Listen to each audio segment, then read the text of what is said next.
Hello and welcome back to Community Connections. I'm Kathy Lucero and thank you for joining us. We have a wonderful guest today, Helen Williams. And Helen just wrote a book that just came out in February, Coach Like a Mother. And Helen, I want you to tell people, first of all, what the book is about generally.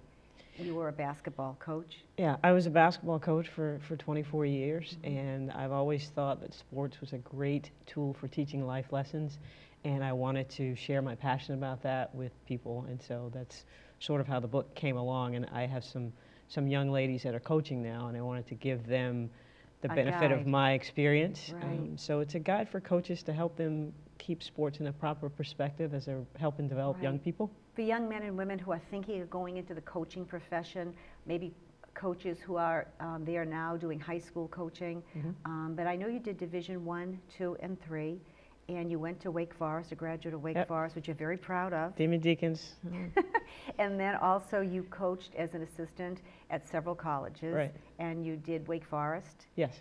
The U.S. Naval Academy, which It was one of my most fun jobs ever. I can't imagine how that wouldn't be. One of my favorites. And then you went out to Florida, South Florida? I was down in South Florida and Michigan? Spent some time at Western Michigan and at Princeton. Right, and then you came right back here to Massachusetts. I did. To Merrimack College, Yes. which is the sister school for Boston College. Yes. My son, a graduate of Merrimack, a wonderful school great. also. It's a very neat place. It is. Yeah. A lot of local kids go there too. Yeah. It's wonderful. I wanted to start, if I could, with your own background, from going and getting into basketball as a sport, and also, you know, what sports did for you as a young person. Well, I had 3 brothers, and well, there you go. Yeah, that's it right there. You know, I grew up in the time where you came home from school and you know you changed into your play clothes after you got your homework done, and you just sort of disappeared up the street around the block, and you just played whatever sports you felt like playing. So I always enjoyed it. And it was really good I made friends, I learned a lot of lessons from it, and so I wanted to continue doing that after I got out of high school, and I walked on to Wake Forest and played there for 4 years. And then I decided I didn't have it out of my system, so it was a great way for me to stay in the sport, to become a coach, and I saw so many people working, doing things that they did not enjoy, and I just wanted to enjoy what I did, and I wanted to get paid for it. So that's why I ended up getting into coaching, because I knew I could give back to the game what it gave to me. That's wonderful. You had a little rough background yourself, a little tough going when you were young. You are adopted, and your adoptive parents died young when you were young. Is that correct? Yes, both my parents passed away by the time I was 15. So. And your brother? And I have 3 brothers. So yeah. So it was. You dealt cards in life, and you play them one way or the other, and I just decided that I wasn't going to let that be something that kept me from doing whatever it is I decided I wanted to do. What was different about being a player for Wake Forest and then coaching at Wake Forest? Wow. It's completely different. When you coach, you see the bigger picture. As a player, you just sort of, you're not mature enough to see the big picture. You're just focused on, I should be playing more, and you enjoy the game, but you don't really understand what you're learning while you're playing the game. Coaching, you have an opportunity to give back, and you have an opportunity to teach kids lessons that in sports, which is such a unique arena, there are lessons that you can learn there that you can't really learn elsewhere. And so I really, really enjoyed seeing the big picture and having a different perspective as a coach than as a player. You know, one of obviously the features in the book is a guide, as you said. But there is several chapters that deal with different issues of being a coach or wanting to be a coach. Yes. And I told you earlier what my favorite chapter is, which we'll address in a minute rather, because I read the book, and it's a wonderful read, and Thank you. You can do it, on the beach. This is a great time to do it in the summer and just have a nice read, because it's not just for someone who wants to be a coach or who's interested in sports, but there is a chapter in there, which is chapter 5, and it's all about kids of the 21st century, and or the 18 to 22-year-olds that you coached. And I think that there were several issues in there that I found fascinating as a mother and a grandmother, that you worry about your own children or grandchildren, in that how they develop as a person. And the kids now are very different than, as we were talking earlier off camera, they're different than the way you grew up and the way I grew up. Sure. And what they face now, actually in a lot of ways, is a little bit more difficult. But can you explain to me what a microwave? Microwave mentality? Right, a microwave mentality. Well, we live in a society where you literally can have anything at the push of a button. It's, you can buy something on the computer, a text message, and so having said that, young people when they grow up expect immediate results. So if they practice for, really hard for 1 week, they expect they should be starting the next week rather than developing their game over the summer or over a couple of years. And they're just used to getting things right away. That's how we are. When you Google something, you get mad if it takes a long time for that particular link to come up. And so that's what I mean by microwave mentality. Microwave, you put stuff in, you push one or two, it's ready in 1 minute, and your dinner's there. And so that's what I mean. And it's hard to help them understand that life doesn't really work that way for most people. You have to put your time in. If you have a goal that you want to reach, you have to work hard, you have to put your time in, and you have to have patience, because what you want to happen may not happen right away. But I noticed that one of a recurring theme in the book is that you always give a story to try to get your point across when you have a situation where you have a young person that may not get it right away. And some of the stories were wonderful, and they were really great. But do you find that resonates with them, and that you kind of get through to them that way, or do you have to have some tough love with them, or how does that work for you? I think it's a combination. I don't think one particular thing works, and it also depends on who you're interacting with. Right.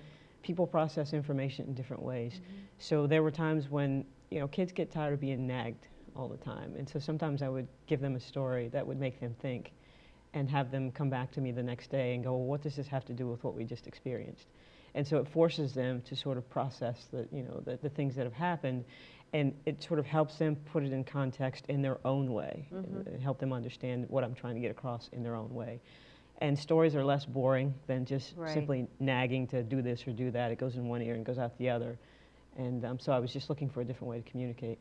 Well, I think that's what a mother would do too. I mean, don't you think mothers tell stories and you give examples, right? Yeah, I think, and I think dads do too. But I'm just saying, I think that it hits home when they can maybe relate to something that you've said, whether it's a personal. I think they like the idea too that you would trust them enough that you would say something that relates to you personally, or something you've experienced.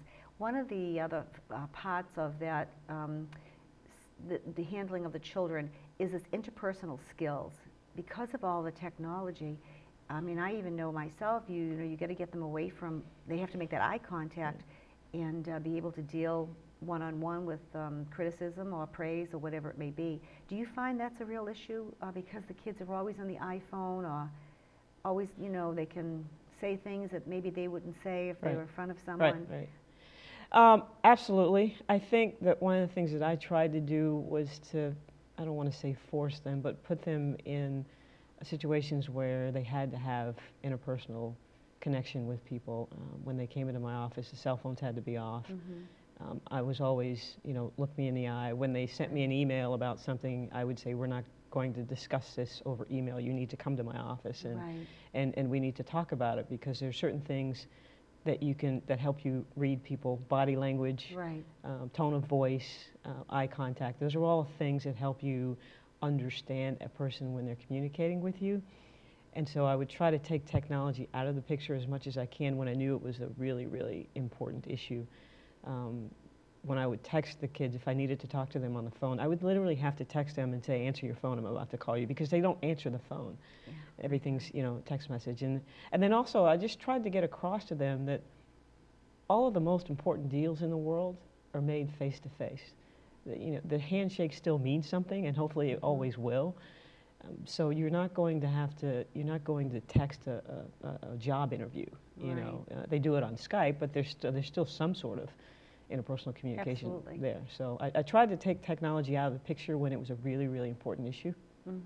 One of the other issues was dealing with young people on a college level or a high school level, or any really level of sports, is the parents. And I noticed that you call them helicopter parents in one phrase, and I thought that was pretty good because of that hovering. How is that as a coach to deal with, and do you think that's kind of a common practice? I do. I think right now a lot of parents hover a little bit too much. I think every generation works really hard so that the next generation does better than they do in life, and to some degree that's not a good thing. I think kids today grow up and they don't get a chance to do things themselves. When I was younger, you know, you just went outside and you played, and your parents said, "Come home before, you know, the street light comes on." But today you have to worry about people snatching your kids out of your front porch. So kids today are guided so much. It's very difficult for them. They don't have an opportunity to be spontaneous by themselves or with each other. And in those scenarios, that's when you inherently learn the interpersonal skills that you'll need to be successful.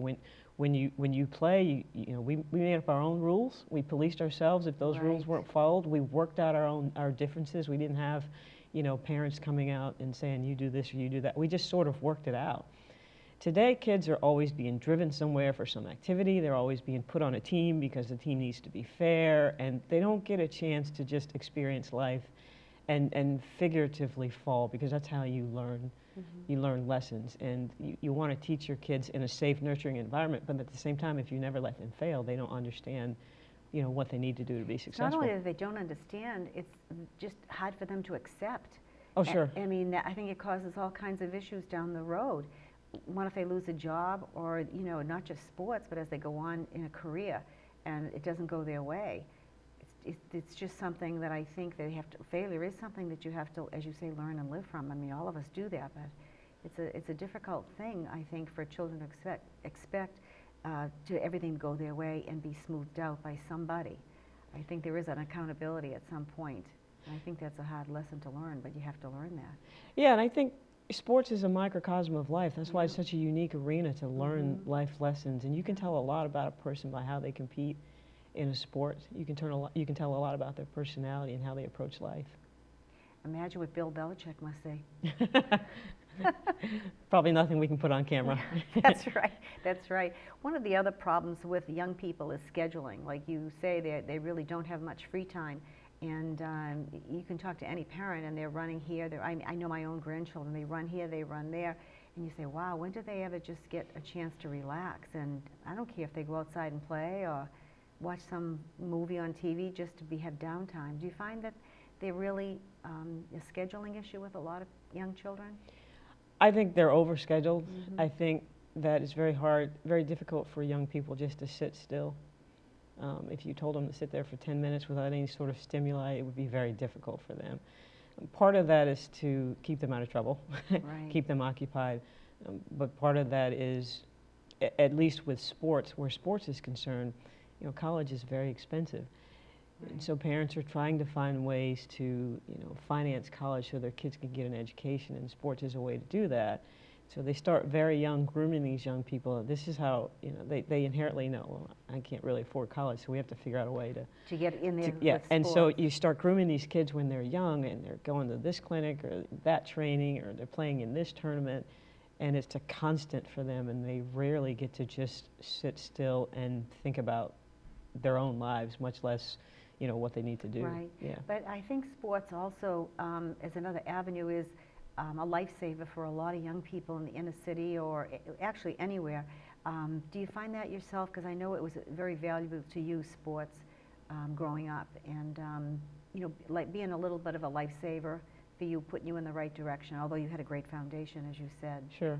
Well, I think what it teaches you is, there's so many lessons it teaches you: discipline, perseverance, how to be part of something bigger than yourself, understanding that you have to do your job for the entire entity to succeed. But it also teaches you about yourself as a person. Like, how do I deal with adversity when something, you know, negative happens? How do I handle that? There's a ton of life lessons that it teaches you, and as I said before, it's a unique arena. It's a safe, nurturing environment where you can teach these lessons, and you can also make mistakes without any huge consequences, and you're really learning a lot about life, but you're doing it while you're having fun. And so in a sense, you don't, as a young person, when you were asking about the difference between coaching and being an athlete, I didn't realize I was learning those lessons as I was learning them. But as I get older and as I was coaching, I thought, wow, I wouldn't be where I am literally if I hadn't learned particular lessons. Well, I shouldn't say I wouldn't be where I am. It would have taken me longer to get where I am if I hadn't learned those lessons through sports. One of the things I want to back up a little bit about is women in sports and women as coaches. It is not usually an arena for women. When I was growing up, you didn't see too many women coaches. I think even now you don't see a lot of women coaches or women coaching young men. Where do you feel on that, where we are now with women in sports and in coaching? Well, I think we've regressed. Back in the 70s, most of the head coaches for women's teams were women. And then one of the unfortunate parts of Title IX is, I shouldn't say unfortunate, it's really a double-edged sword. As money was put into sports for women's teams, it became honestly lucrative enough to support your family on. And so you have more men getting in the game, and there's this unspoken, whatever you want to call it, that men just automatically know more about sports than women. So I think it's very important at the very first level of coaching that you have more women coaching girls and boys. You have some girls now who've grown up and they've played sports their entire life and they've never been coached by a woman. And I think that's unfortunate in the sense that they need to see at that level that women have value and that we can lead. And that's where kids start to form their, their understanding of what leaders are. And so you need to have women coaching young girls, you need to have them coaching boys, you need to have them officiating so that it's a visual that kids grow up with and they understand that that's a possibility. Absolutely. And one of the universities that you coached at was the U.S. Naval Academy, and there's men and women, and more women coming in, and there's two disciplines there, whether it be on the basketball team or in the Naval Academy itself, competing with men. What would you take away from that experience? I would take away that women are capable, and that it doesn't matter what you're doing. If you get the instruction and you have the ability to do things, that you should be allowed to do those regardless of your gender.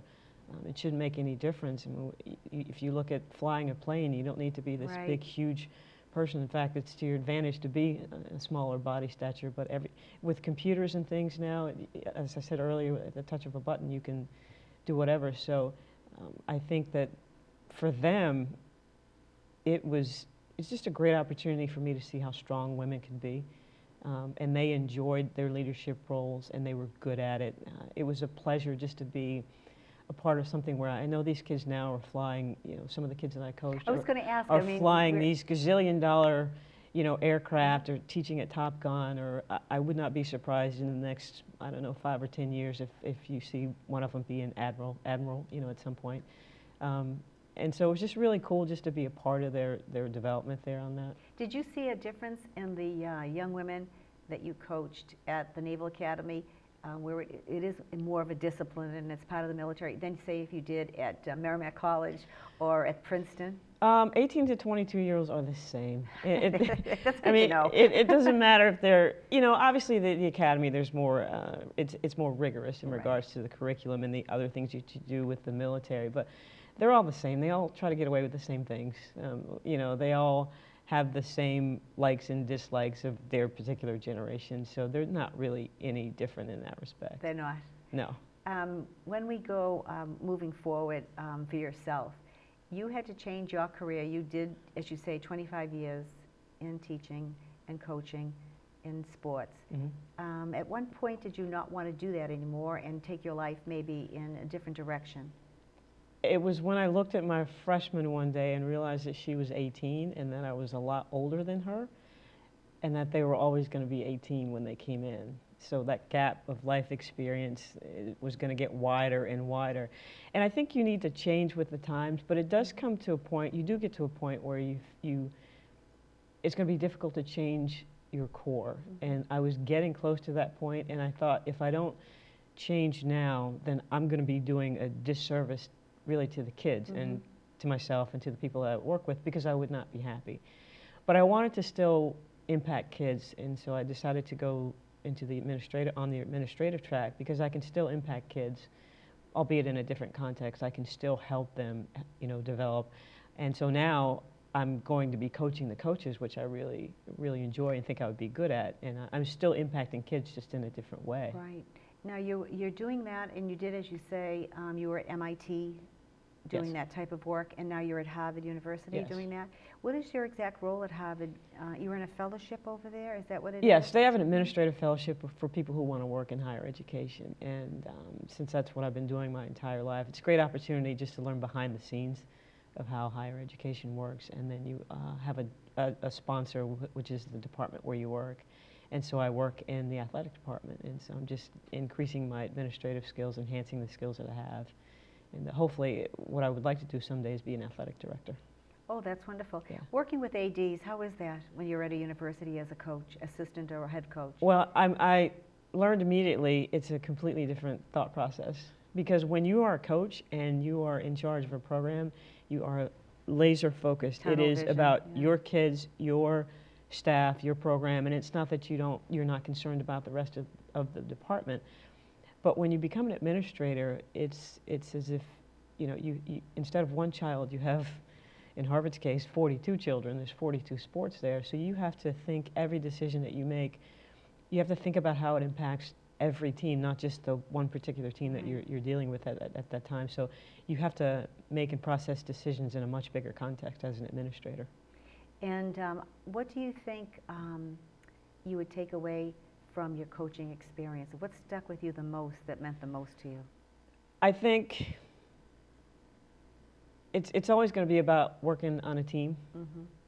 If you're an athletic director, you're still coaching a team. Right. So that will always stay with me, and you have to figure out how to help people understand that their particular skill is valuable and that they can contribute, and help them develop that so that they become invested in whatever it is you're trying to do.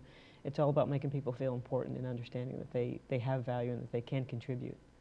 Now, when you look at the book, as I have, and you look through it, there's different phases and different chapters in the book that address if you are in that profession or if you're coaching any type of young person, kind of guidelines. It is a guidebook. It really is, because it outlines it that way, and it's very well done, actually, because even if it's just for the coach themselves, on a personal level, like, I have to think into the future. I'm not, like you just said, I'm not going to do this forever. Where am I financially, or where am I for my own professional well-being? What would you say to someone who is in coaching now, whether it's in Woburn for a basketball team or the high school team or any sport? What would you say is the most important thing they should keep in mind as a coach when they're working with children of any age? I think the most important thing is that on some level it's not about you. If you're in coaching and you're doing it for the right reasons, you're in it to help develop young people, I believe.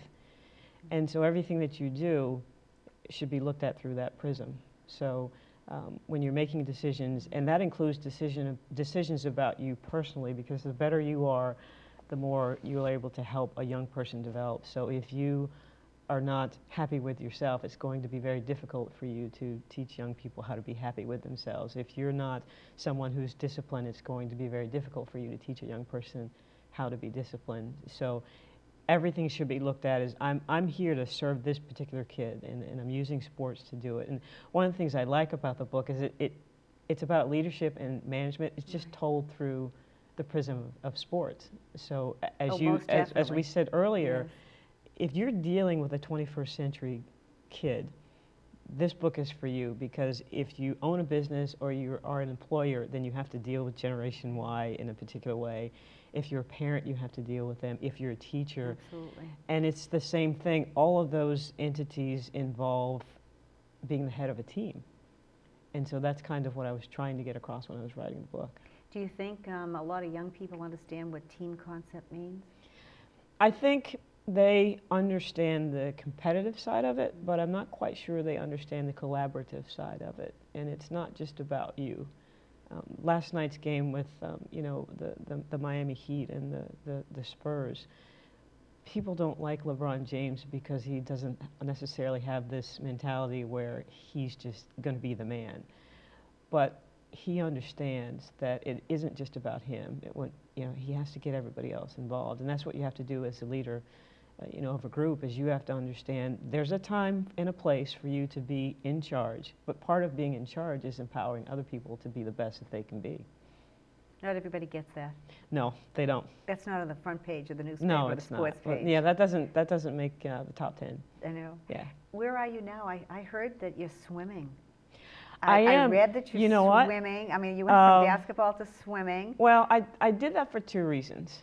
One, I wanted to find an activity where when I finished, I wouldn't, wake up the next day and not be able to walk. Because as you get older, you get a little bit more, it gets a little more difficult, yeah. But the other reason was it was time to not be afraid of water. So. Oh, were you afraid to swim? I was afraid of water. And so it was an opportunity for me. When I got out of coaching, I wasn't quite sure what I wanted to do. And so you're kind of fearful when you're making this decision. And so I decided to replace a fear that I could control, that I could not control, with a fear that I could control, which was to learn how to swim. I made a couple of attempts earlier in my life, and I just said, you know what, I'm just going to do this. And so I took lessons, and it was really, really difficult. Was it hard? It was very hard when you see, 5-year-olds just going right by you with their little swim caps with a fin on it, and they're just going by, and I'm struggling, just to get, 25 yards. But I just made up my mind. I said, you know what? I don't care how bad I look. I'm just going to keep doing this and keep doing it until my body figures it out. And now I can't imagine not getting in the pool a couple times a week. It was a great opportunity for me to overcome, in a sense, some adversity and learn a lot about myself by sticking with it and doing something that I was afraid of. Where do you see yourself now after the book comes out? I know you wrote another book, as you said it isn't published yet, but you wrote another book. At this point, I have two tracks. I'm working on enhancing my administrative skills. So I want to be an athletic director, but I also want to coach coaches. And the word coach, it could be in sports, it could be in a business, and so I have my company, HMW Sports Consulting, and I talk about coaching and how to approach it and share the benefit of my experiences, my mistakes as well as my successes, because I think that's really important. People always want to talk about, what they did well, but there are a lot of lessons to be learned through failure, and I think you're doing a disservice if you don't share that with people, because they need to, you could help someone. Well, that's so human, though. To make a mistake and go on and rise above it is human. And I think somehow they think that's a frailty, that's a flaw in your character if you fail at a business, or, look how many times you could fail at a business or not finish school and got to go back and go do school again or whatever it may be. So I think it's very, very important to do that. But I think that when I read it, I thought it was wonderful. I enjoyed it very much. I wish you the best. I hope everything. Now, I got to go back, though, because you're in Woburn now. You live in Woburn. Yes. So we're very proud of that you're here in Woburn. And we have a young man going to Harvard. Yes. Did you know Michael at all? I don't know him, but yeah, he's going off to Harvard. So I'm sure there's a connection, and we'd love to have you back. And I do hope, I know Brian here at the Media Center would love to have you come and do a program based on what we just talked about, coaching, and not just the sports, but expanding it into other areas. I think that would be wonderful. I think people would love it. This is a sports town, I know it is, with the Bruins and the Celtics. But and I mean, the high Patriots. school level, the hockey level, I mean, soccer, all of that is so important here. I mean, this is a real, kind of blue collar. People love their sports, and the schools love them. So I think you'll fit right in there. Yeah, I think people got to get to know you. Being from the South and then coming up here, the Boston sports fan is very interesting. It's a different, watch. Animal. In a good way. Yeah. They're nuts about their teams, and I don't think that's a bad thing. They're like vested, aren't they? They're very vested. Yeah. I've worked with secretaries before who have, I couldn't give them any work if the Red Sox were playing. I had to schedule what I gave them around the Red Sox game, so I literally had to look at the schedule to see if there was a game that day and adjust accordingly. And they're all on edge right now. Yeah. They're all on edge, for many reasons. Sure. But football's going to be coming up soon, and do you like other sports yourself? I love watching other sports, mostly team sports. I watch a little bit of golf on the last day of tournaments. I can't watch it Thursday through Saturday. I like watching the finals of sports because I feel like, especially in the pro level, that's where they're competing for the love of the game, and it's not about the paycheck. It's about your legacy. It's about how you deal with you perform under pressure? Yes, all of that. And so, not that the other games prior to that aren't important, but in sports, you make a lot of money in professional sports. And I think that when it comes down to the finals of whatever sport you want to talk about, that it's about the love of the sport and just wanting to compete and win and be the best you can be. Just before we close, I would like to ask you a question about the money in sports. These young kids, you know, they're 21, 22, 23, making millions of dollars. How do you think that that affects them? Do you think they're prepared to handle that and the people around them?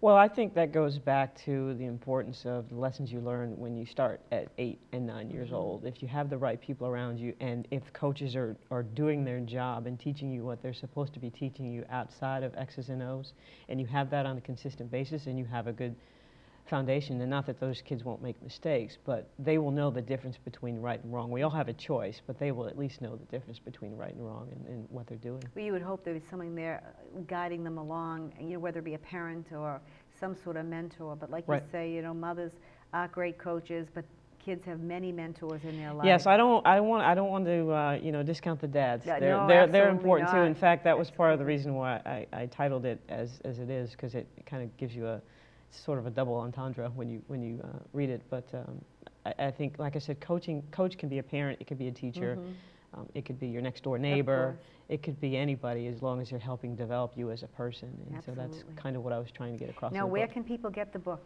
Well, they can go to my website, HMW Sports Consulting, which I believe is on the screen. They can contact me through there. They can contact me. I now have a Twitter handle. I'm trying to come into the 21st century at Coach Like a Mother. Way ahead of me. Yeah. They can also go, if they want the electronic version, to Barnes & Noble or Amazon. Oh, that's wonderful. Well, I'm glad you're in Woburn. I'm thrilled to have met you. Thank you so much. I enjoyed it. I recommend that anyone out there who's interested in a coaching profession, or even a parent, this is a great book for a parent. Thank you very much. Easy read. I Thank appreciate you, Helen. that. You're Thank a you doll. for having me. me. Thank you very much. Nice to meet you. Thank you very much, and I hope to see you the next time on Community Connections. Thank you.